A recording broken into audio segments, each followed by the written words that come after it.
everybody, Kim Martin here. Welcome to Living a Life Decided with Kim Martin. I am so excited. I have been talking to Lauren about having her on our podcast, I don't know, for months, right? Yeah, it's been a while, yeah. For months and months and months. You guys, you know that I love people who live their life decided, meaning that they know what they want, they go after it, they stick the stake in the ground, they don't just think about it or want it. They've shifted and made it happen. And this girl right here, she has done some pretty amazing things that I know is going to encourage you, inspire you to maybe do some things yourself. And I know she inspires me. I can't wait to dive into more of her stories. But this is my friend, Lauren Yoder. Hi, Lauren. Hi. Hello. Welcome to the show. Thank you I'm so very much. excited to have you. And so as you know, your professional life, what you do in your full-time world, you work for MH Equipment. That's who you're employed by. But what we're going to talk a lot about, we'll give MH Equipment some kudos too. I mean, we want to, show some love to your boss, right? Right. Hi, John. But what we want to talk about is your little side hustle with photography, these books you've written, which I don't even think I knew that. Your 10-year sobriety, that is impressive to me. I come from a long line of alcoholism, so definitely want to talk a little bit about that. And now you're going on a mission trip too. So talk about sticking the stake in the ground, making some decisions and making it happen. That is awesome. So why don't you just kind of share a little bit about you, what you do at MH Equipment, and then just tell us what we need to know. I know you got some kids and stuff like that. Just tell us who Lauren is. So my name's Lauren Yoder. I work at MH Equipment. I'm a warranty manager there. I've been there about almost 10 years, but in the warranty manager role for almost 4. I am a recovering alcoholic and addict, like she said. I've got 10 years clean and sober in February, which then I also lead AA meetings at a local place, and then also Woodford County Jail. I go there as well. And I just feel I need to be giving back because I took so much advantage of my life, I think, just making wrong decisions. And I felt so hopeless in that time. So I think going into the jails and prisons has been good for me to give back that way. I'm also involved with Defy Ventures, which goes into Illinois prisons and does entrepreneurial mentorship with men and women that are incarcerated. And then recently got involved with Prison Fellowship, which is a Christian organization. And then just meeting with lawmakers. I met with Senator Duckworth's office last week on a new bill we're trying to get passed. So the Federal Prison Oversight Act. So that is so cool. Busy. Well, we're going to come back to that because I'm so intrigued to hear your story. And I just feel like it'll be so inspiring. And, I say this all the time. Everybody, not everybody is an alcoholic, but everybody needs AA. But not everybody's going to go to AA unless you feel like you're kind of at rock bottom or you're an alcoholic. But it is the best 12-step change program we have in our culture. Agreed. Like it is a change management process. I don't know anything better. And it's a philosophy that I've lived on as far as teaching people how to live a healthy lifestyle, including my own self. And it is a simplified, my Decide methodology is somewhat of a simplified version of that. Right. It's saying we could all use a program like AA, but most people aren't going to go there. Even people that need it sometimes don't go there. How do we bring that out to the rest of the world? So I definitely want to talk a little bit more about that. But so when did you start doing photography, and when did you find time in all of this to write 4 books? And tell me about these books. So in my I actually took photography classes in high school and then took some in college, and then was in drugs and alcohol for 17 years, so really had nothing to do with it. And then once I got clean and sober, the counselors were like, you need to find new hobbies to replace that time. What's something you used to love to do, that you've always wanted to do, and you need to start doing that. So I knew I loved photography. I'd written a lot of poetry in high school and college. And then I was like, okay, well, I'm going to start back at it. So slowly started doing, when letter art was in, I started doing that, Okay. and then started doing family pictures. And then recently, the last 10 years, have done senior photography, senior pictures, and then just in the past couple of years have done action sports photography. My kids are in sports, so I really enjoy that. So now, are you just doing it as kind of a hobby, or can somebody hire you on the yes, side? I've got a website. Okay. I do. Yeah, I What do. is it? LaurenYoderPhotography.com. That's easy. Lauren Yoder Photography. I said it was easy and I can't say it. LaurenYoderPhotography.com. Yep. Okay. Yep. So you specialize in family, senior, and then action sports photography. Okay. And then also writing. So like I said, I my goals in high school were I wanted to be in the Olympics, which I'm a little too old for that now. Because I was fast in high school, and then so you ran to track. write a book. Yeah. Okay. So I was like, okay, what were you doing in high school that you could be in the Olympics? That's amazing. So yeah, I was like, be in the Olympics is out. Write a book, I can still do that. Okay. So in my first year of sobriety, I kind of put together my first book, which is called From the Weeds. Okay. That's a collection of poetry from all stages of my life, from depression and addiction to recovery and hope. So wide variety. There's some suicidal ones in there. There's some dark ones, but that's how I felt at the time. They're in no specific order, so it's not like it goes from bad to great. It's like life, ups and downs. Okay, so, cool. And then shortly after, I started blogging. So I had, it's called lovethisoberlife.com. So I did that for a while, and then kind of threw that together in it's called 100 Days Sober. Yeah. So that's just like, each day starts out with a quote. I compare my life from how it was to how it is today. And then, so that's kind of how the writing your time to shine is now, girl, because let me tell you, you need to put all that out on social media, because all I see on social media right now is sober life, drink this non-alcoholic drink, drinking isn't cool anymore. There's this big push on, not drinking alcohol free. Yeah. So you need to I think maybe you should get that back out on the table. I know. I'm so busy doing everything. I know, but it's okay. And I pretty much wrote them.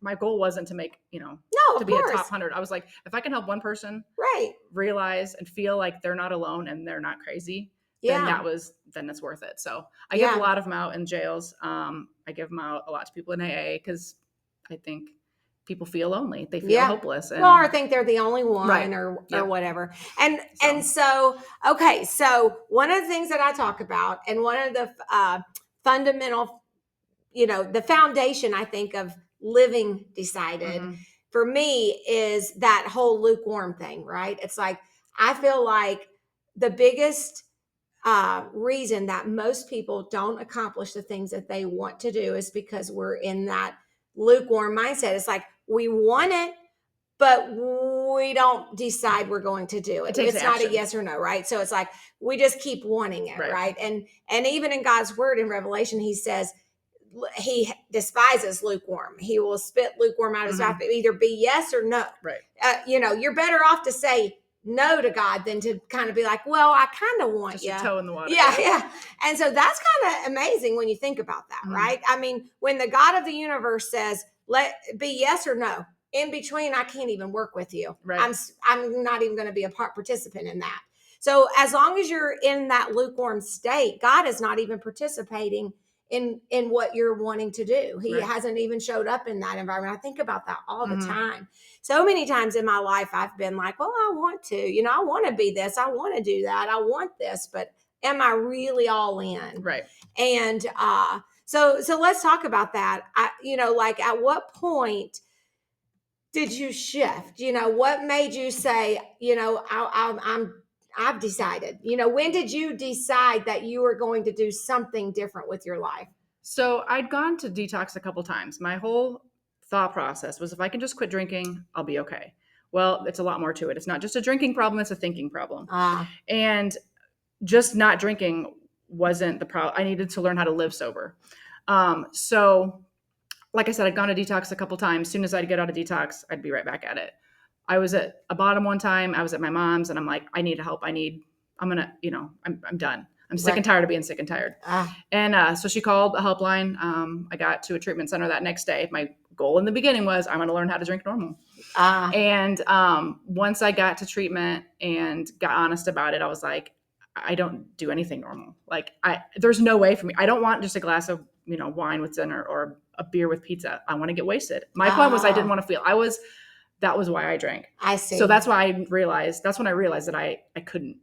It was a coping mechanism Yes. for you. So it wasn't a glass of wine with dinner or just a little social thing with friends every now and then. It was really a coping mechanism. And that was you. We talked about this before we started recording. Everybody's different. You cannot say, oh, this person is alcoholic, this person is not. You can't really judge. That's kind of an internal situation, because we talked about there are habitual, like I can have a habit of having a glass of wine every night, and that could be a habitual habit that's really bothering me because it's become a habit, and I know that I shouldn't have bad habits. So it's not necessarily that I'm maybe an alcoholic, but I have this bad habit. Right. And bad habits, we don't like how we feel when we have bad habits. So it's still in the same family. Yeah. And I think for me, like I wanted to learn how to, like I said, I was just going to learn how to drink normal. And then once I couldn't, I was like, okay. Then I was like, okay, I'm done. I have to be done with this. And then I got really honest with myself about, why was I doing this? In the beginning, I think it was more just to fit in, in high school, whatever. And then I got to the point where I was making bad decisions with guys. And then everything just escalated. And then I just kept drinking and using it. And then then I was drinking to not feel all of the bad decisions I'd made. You know what I mean? Right. So it wasn't like I had a bad childhood and I was coping from that, but I'd made those decisions and then got to that point. Yeah. But I can't remember. I lost my train of thought. That's okay. Yeah. But so we were just talking about when you made that decision. You were at your mom. She took you. So yeah, then called the helpline. So yeah, and I went to treatment, and then got honest there. And then once I got out, they always say you have to jump in head first. This isn't just put your toe in that. No, you got to go all in. You got to go all in. And as with anything, Lauren, as with anything, there is no toe in the water. You don't put your toe in the water on living a healthy lifestyle.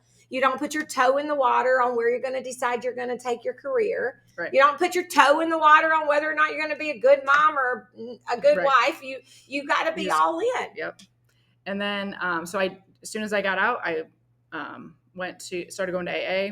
I got involved there, became the secretary, started chairing meetings leading meetings as soon as I could. And, just getting involved because I knew this was a lifestyle change. This wasn't just a temporary, I'm going to do this for a little. I knew that was my shift. Yeah. So you were all in, you decided. Yeah. And that's the first step. Right. Right? Is making that decision. What is that? What is it? What did they say? What's the AA thing? Hello, my name is Kim and I am an alcoholic. Right. That's admitting. That's the admittance, right? Like I have a problem. Right. Hello, my name is Kim and I have this problem. Right. You can fill in the blank. And that's why I say we all need something like AA, which is why I created my community. I've decided, we're not all going to go to a place like AA unless we feel like we're at rock bottom or really in a desperate situation. Mm-hmm. But in the little things in our life, I mean, you think about, this is funny, but it's true. The alarm clock, right? You could be like, hello, my name is Kim and I have a problem hitting the snooze button. Right. It can be, it's funny, but it's true.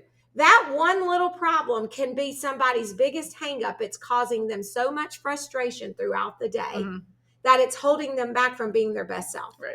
And there's groups that they use hurts, habits, and hangups, which is instead of I'm an alcoholic. So people that, don't think don't have drug or alcohol addiction that have other struggles, anger issues, just other things. What'd you call it? Hurts, habits, and hangups. And I can't remember. Hurts, habits, and hangups. Yeah.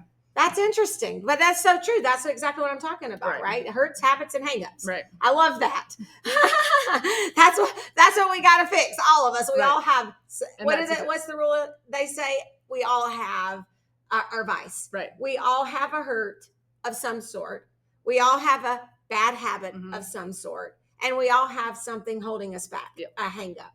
And overcoming those things little by little. Mm-hmm. But I mean, but sometimes it is a little by little. Like I think on something like what you did, needing to quit drinking. When you're an alcoholic, you can't have a little. Right.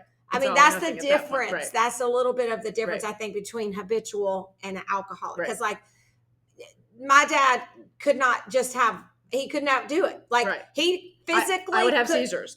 He physically could not just have one drink and stop. Yep. It was a physical, genetic, and my sister too, a physical genetic problem.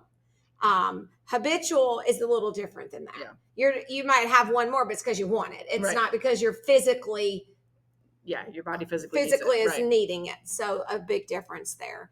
But however, for those like myself, I think that I would say is more habitual in bad habits. We can do better. Right. We can still do better, and we can take little baby steps. I got to a point to where, and everybody that follows me knows this, I talk about it all the time, but I got to a point to where, I was just drinking wine every day. It just is because I wanted to. Yeah. I mean, I would just come home, I'd be cooking dinner, just a way to relax, unwind, But the next thing you know, half the bottle's gone. I'm like, oh boy. And I'm like, I might have a problem here. So I've been intentionally just kind of cutting back throughout the week, going, okay, I'm not going to drink from this day to this day. Just little baby steps. I think, I could foresee a future without it at all. You know what I mean? Just gradually, but it's kind of been more of a baby step for me. So I think people can do it differently. It's kind of like that healthy lifestyle too. Sometimes it just takes little baby steps. And you're exactly right with the baby steps. I mean, since I've gotten sober, I've fluctuated with weight, and I've always struggled. And it's been because I was always really skinny in high school, so that's why it's even harder for me now. I think. You were going to be an Olympic runner, so so I thought. No. But I kind of jog a little, so I know how hard it is to run. I can't imagine, consider how much you must have been running to think you're going to be in the Olympics. No, but yeah, with the baby steps, it's like if I want to lose 50 pounds, it's not like I want to lose 50 pounds. It's like, how am I going to do that? Right. Okay, I'm going to lose 10 pounds a month. Well, how am I going to do that? I'm going to lose 2 pounds a week. Well, how am I going to do that? Right. I'm going to be conscious of what I'm eating. I'm going to, walk 2 miles a day. It's like making those small choices that make large. Focusing on the work instead of the result. Exactly. Right. So you're saying, what I'm going to do this so that I get that. Right. Versus, I always say, don't think about what you're not going to do. What are you going to do? Right. It's like adding food. We don't take away, eating is good. Eating is fantastic. Food is healing. Right. We need it. It's nutrition. So we're not going to take away just because we need to lose weight. We're going to start giving more, but more of the good stuff. We're not going to think about the bad stuff. We're just going to give more of the good stuff. So awesome. Well, congratulations on 10 years. I think that's awesome. I don't know why. I just get this feeling like that's a calling for you. Like you've got the book, you've got the, I just think, good for you for doing that. I think a women's group of some sort could be awesome too. Just leading a group of women. I mean, I probably would join it. Well, and I think, just to have the encouragement, and the motivation to live my best life, Thank you. So that's awesome. Were you going to say something? No, it's okay. Okay. All right. So photography. All right. So the books, tell me those books again. From the Weeds. From the Weeds, and that's poetry. Yes. Okay. And then 100 Days Sober. That's 100 Days Sober. So yeah. Each day starts out with a quote, and then it's followed by they're like a page each. Okay. Page or two each. And then it just kind of compares my life from how it was to how it is today. Okay. So that could be an encouragement if you are making a commitment to drink less or completely give it up. Is that a book that could be helpful for somebody? Yes. And you don't have to be like, my mom loves that book. And she's like, and it's not because, she struggles with addiction. It's just, you can see the mindset shift of, how I used to think to how I think today with along with anything. Well, give me some examples of that. I don't even Yeah. So like one, like for example, just wanting something. So like being selfish. That was a huge thing. Everything was all about me. Everything. I'd wake up in the morning, I would go get my liquor for the day, and then I would do whatever else. Like my daughter, she was like, I just want my real mommy back. Made me realize how selfish I was. I mean, I loved my kids more than anything, but at that point I couldn't quit for them. You know what I mean? Right. And then just being more selfless. And I think that's why I'm so wanting to give back, because I was so selfish for so long. You know what I mean? Are, you know what though, Lauren, we all are. And I'm not that I'm saying I'm not now. Yeah. It's human nature. Yeah. And especially when we're younger, we learn to be a little less, I think, as we get older, because life is hard and it teaches us that. But if you want to know, I always say this jokingly, but it's so true. If we want to really know how selfish humans are, just go find a 2 and 3-year-old toddler. Why do you think they have hissy fits? They scream and have tantrums. Right. That's us. Mm-hmm. Just without the years of experience. Right. But inside, we're still that little toddler kicking Yep. and screaming and having a fit. Yep. That we want our way. We want what we want. We want it right now. Yep. Right? We don't want to necessarily do the work for it. We just want somebody to give it to us right now. So, in all fairness, we're dealing with human nature. We're Right. all dealing with that. And that's where that self-awareness comes. It's where Exactly. living a life decided comes. It's what we're trying to teach people. It's like, you can decide to do something Mm-hmm. and you can be successful at it, Yep. but it's going to be hard. Right. And that's the another thing. It's like anything that's worth having or getting, whatever, is hard. It takes hard work. Yes. You have to put the work in, and it takes action. Yeah. But we stopped at 100 Days Sober. There's 2 more and then books. there's another 100 Days Sober. It's just like a continuation. Oh, it's a continuation. Okay. And then my daughter and I wrote, it's called My Mommy's an Alcoholic. And then she wow. illustrated it. So it's just it's a short, I mean, it is for children, but just, I don't think Wow. kids realize. Where can we find these books? So they're available on Amazon. Okay. Amazon.com. All right. Yep. We got to put that out there. We'll make sure we post that out there because that's cool. I want all those books. I want to read them. I love reading self-help books, Mm-hmm. and I think it all applies. So tell me, all of these things that you've learned at AA, I bet success begets success, which is why you've now Mm-hmm. successfully started a photography Mm-hmm. business. It's why you now successfully are going on a tell me a little bit about your missions trip. Let's talk about that. Okay. So this is inspirational. I mean, like, now you've decided to do a missions trip. So my daughter and I, she's 16. We're going to Rwanda for 2 weeks, in 2 weeks. Oh, wow. 2.5 weeks. So we'll be there for about 13 days. We're going to go to see some missionaries. They're having a missionary retreat for a lot of other missionaries in Central Africa. And then we'll do a VBC, Vacation Bible School, for the kids, for the missionary kids. So that'll be, we're really excited about that. I think my oldest daughter, Kinsley, would really love that. I wish she would do something like that. I mean, I'd be nervous and scared because I'm scared of everything. Yeah. So I'd be nervous and scared, but I would love it if she went with someone like you and your daughter. Like if she went with someone that I trusted or a group. I think she would just love that because she's fearless and she loves kids and I think she would really love it. I'm going to try to encourage her to do something like that. You'll have to let me know. I'll let you know. When you get back, and maybe what we'll do, we'll have you and your daughter come back and share your experience. That would be awesome. That would be really awesome. I would love that. It'll be a great experience for your daughter too. Well, and it's kind of funny, talk about being humbling. So where we're going to stay for the week, one of the weeks over there, there's no power, no electricity, and no running water. So look, I'm sending my daughter. I'm like, Kinsley would love that. I'll support her so she can come. But I think it'll be good. Like, I need to be, well, if you to feel see like how people really can live. Well, we have to do hard things, right? Mm-hmm. We have to do hard things. We have to push ourselves outside of our comfort zone. Mm-hmm. And we have to do things that we don't think we can do because otherwise we'll never be successful because we won't know what it feels like to push through something, to push through difficult things. And so I can't wait to hear. How did you get involved in that? So our church does a couple mission trips every year. Yeah. And a few years ago, my daughter and I were like, oh, we should totally do one in Africa. And you had to be either 15 or 16. So we'd thought about it the past couple years. And then we saw it pop up on our church website or whatever. And I was like, should we do it? And I was like, let's pray about it. And if it's something we feel confident, being called to do, let's do it. So we prayed about it, and that's awesome. You guys are going to do it together. That's and we have great. A group of 14. There'll be 14 people from our church going. So you've turned your life completely around, Lauren. I mean, you're hearing this story. You've got to be inspired. I'm sitting here going, oh my gosh, what else can I do? Like, you know what I mean? Like, really, I'm like, you've completely turned. What's the best thing? Like about you that, I mean, every day you must just be like, oh, thank you, God. I'm grateful for the relationship I have with my kids now. So my daughter had just turned 6 when I went to treatment. So she remembers me before. Okay. My son, he was 1.5 years, so he doesn't. And just her reminding me of, like, her seeing the difference. Yeah. I think has been my biggest thing that I'm grateful for. Yeah. Yeah. And just look at the impact you're making. Yeah. And you've taken your life and turned it around in a way that you're now giving back. You're making an impact.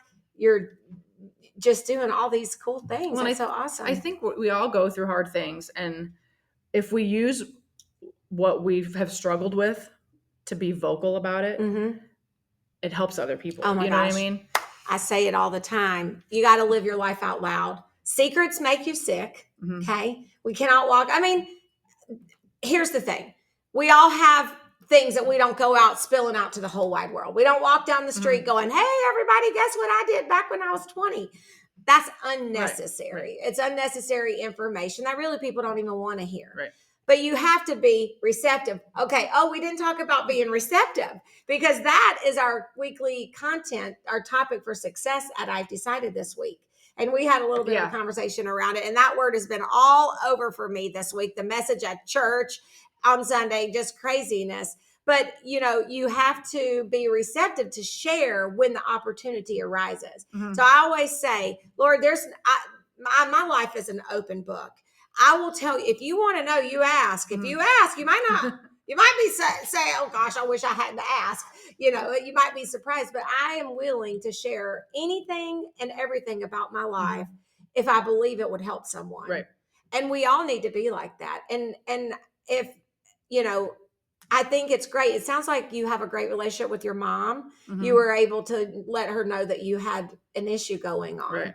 So there were people that you could be open and honest about. Because I think, and maybe even somebody listening, if you're struggling, if you're keeping it in because of shame, let's talk about shame for a little bit.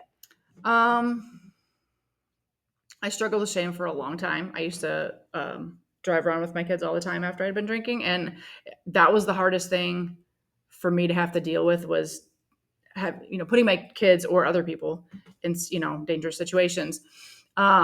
And then once I grew up in a Christian home. Once I came back, to the Lord, I realized that if He's forgiven me, then I don't need to be shameful anymore. Right. I don't have to, carry the shame of those decisions. I am now washed clean. So absolutely. I think it's an okay reminder with ourselves to do a rear view check. I heard a message one time that said, there's a reason why the windshield's so big and the rear view mirror is this little. Okay. But it's there. We want to keep looking forward. We want to keep moving forward. We don't want to live in our past. Our past is gone.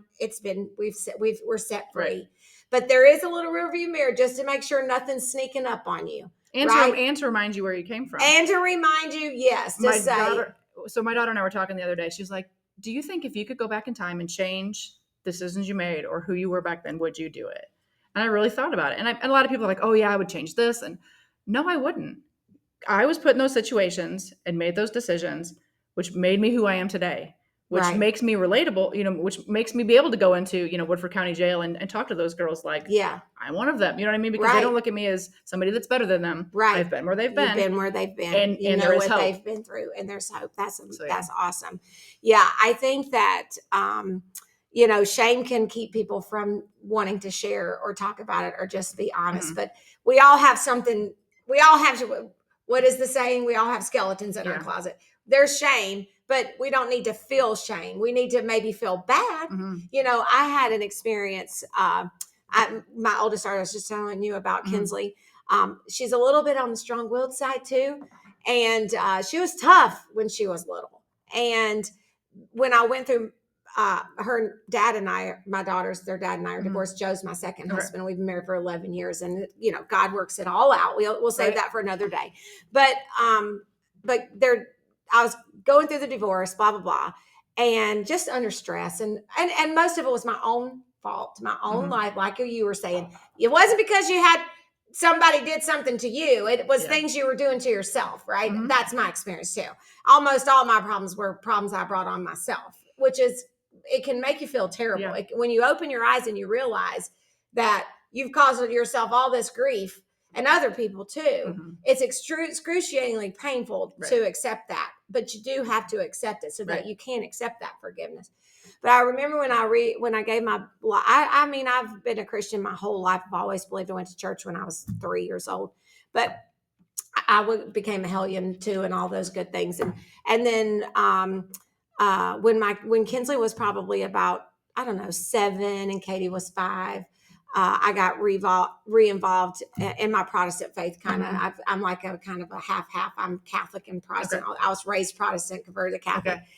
and anyway, I had given my life, rededicated my life back to Christ, and I was like, I am blowing this here. Every which way but loose. My business was suffering. My whole relationship was down the drain. My kids, my poor kids, I was so stressed out. I was just yelling all the time and yelling bad, like, almost an abusive yelling, especially with Kinsley. Not so much Katie, but she was a little easier. Her personality is just different. I hate to use the word easier because Kinsley is amazing. She just I has know a different exactly what you personality. mean. And Katie's hard in other ways. She just wasn't rebuttal. She Right. doesn't argue. And so, but anyway, the point is, I remember I was out on a run. And when I first did that, I was trying so hard to just clean up all these things in my life because I was wanting so badly to do right, to do good, to be, Right. to be a good Christian that I wanted so badly to be. And I would pray and I would say, Lord, what is it? Is there something I need to do? And the very, very first thing, I will never forget this. The very, very first thing I heard him speak to my heart was, you got to start change your parenting skills. You've got to stop yelling at Kinsley. And I just broke down when I was running. I mean, I knew he was speaking to my heart. He brought me visions of things. And I felt like I just knew exactly what I needed to do. I needed to apologize to her. I needed to immediately stop doing that. I needed to figure out a different way. And I went home that day and I went straight up to her room and I said, Kinsley, Mommy is so sorry for yelling at you. And I said, I'm not going to be perfect. I know I'm going to mess up, but I'm not ever going to yell at you like that again. And if I do, I'm going to be accountable for it. And we're going to work through it. And she was, I think she was just like too young to really realize, or like, oh, you yell at me? That's not normal. You know what I mean? I'm not sure. But I can tell you one thing, it changed the course of our life. And I digress. I don't really know where that story came from. It came from a point that you were sharing. We were just talking about, we just know we're hurt. You were talking about be driving your kids after you've been drinking or just doing things that we were shameful of. But God heals us. And that was just keeping it, I don't want to be, that's something that could help someone, there could be shame. I mean, I feel bad, right? There doesn't take away the fact that if I could go back and never have screamed at her ever, I would, I would change that. But like you said, if I change that, then I'm not justifying it. I'm just, I know exactly what you're saying. I feel bad about it, but I don't hold shame for it because I'm a selfish sinner that was just selfish and didn't want to deal with strong-willed kids at the time. Right. Anyway, there you go. There's that. So, okay. Did we talk about everything? And you lead an AA meeting. We talked about that. Is that a local? Can they just come? Can somebody pick? What if somebody's watching this and they go, well, I would go to her group. So yeah, there's a lot of groups around the Peoria area. I go to the one in Sunnyland Phoenix group. But yeah, I mean, they've got meetings, usually two meetings a day, 6 p.m. and 8 p.m. And I think there's three maybe on Saturdays and Sundays. Yeah. So yeah, you're always welcome. And that's another point. You keep going to your meetings. Yeah. You never stop. That's what I tell people. I was like, you think you can't do it by yourself. You go, okay, I got this goal. Now I know what to do. So I don't need coaching or I don't need, it's kind of the same. Yeah. We always need motivation. We always need encouragement, accountability. It's that accountability.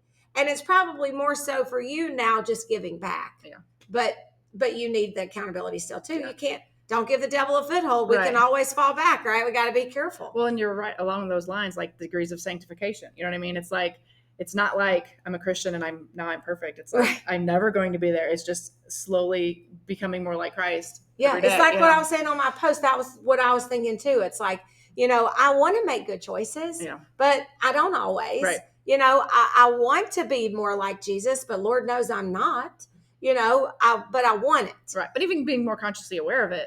when you're making those decisions, or like as soon as I would yell at my kids and be like, okay guys, I realize, when you have that realization and then you go and apologize instead of just like, oh, whatever. Or you just let it go like it's Right. no big deal. Oh yeah. But honestly, one thing I know for sure, Kinsley and I can argue like no other, but I still don't let it escalate to where it ever has before. And I know she knows it. I know there's been opportunity. There's been times I can't think of anything specific right now, but I know along the years in high school, there's been times. There was one time she made me so mad. I was this close, and I was just like, I looked at her. I was like, Kinsley, you gotta go. You gotta go upstairs. It's like, I need some time. Like I don't. Please, I don't want to yell at you. Like I feel like I'm about to go cray on you. No, I know. She didn't say a word. She turned around and went upstairs and went to her room. She didn't argue with me. She's very arguing. I mean, she will argue with me. She does, but we did all in good. But I mean, like we banter, but she didn't say a word. She just turned around and went upstairs. Cause I think, she's like, okay, oops. I don't want to send her back to where she was. Right. Anyway.